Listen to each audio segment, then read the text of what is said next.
તાકાત બતાવો પોતાની, એકત્રિત થાઓ, સંગઠિત બનો, નાત જાત ધર્મ ભેદભાવ ભૂલી જાઓ.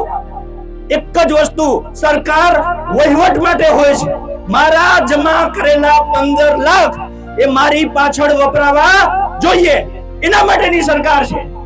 અને ઈ પૈસા ત્યારે વપરાશે જ્યારે તમારા ઘરનો સારો દીકરો સરકારમાં હશે.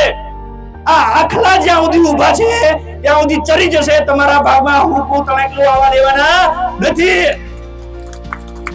અમે આજે એટલે આવ્યા છે, તમે તૈયાર થાઓ, સરપંચ બનો, તાલુકા પંચાયત લડો, જિલ્લા પંચાયત લડો, નગરપાલિકા લડો, મહાનગરપાલિકા લડો અને પછી ભેગા થઈને વિધાનસભા લડો.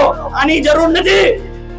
ઈ તમને ટિકિટ નહીં આપે કેમ કે એના આખલા તૈયાર થઈ ગયા છે. આમ આદમી પાર્ટી તમને હાકલ કરે છે કે આવો અમારા ભેગા, અમે ટિકિટ દેવું તમને, અમે લડાવશું તમને, અમે દેહાડશું તમને. પણ શરત એટલી કે તમારી અંદર આ લોકોની સેવા કરવાની ભાવના હોવી જોઈએ. બાકી આખલા થવું હોય તો ન્યા વયા જાઓ, એની ગેંગમાં સામેલ થઈ જાઓ. અને જો માનવતા બચી હોય તો આવો અમારા ભેગા. આપણે આ ગુજરાતને બદલવાનું છે. આપણે આપણી ભવિષ્યમાં આવનારી પેઢીને એક મજબૂત અને સશક્ત ગુજરાત દેવાનું છે. ક્યાં સુધી ગુલામી કરશું અને શું કરવા કરશું? વાંક શું આપણો? ભીખ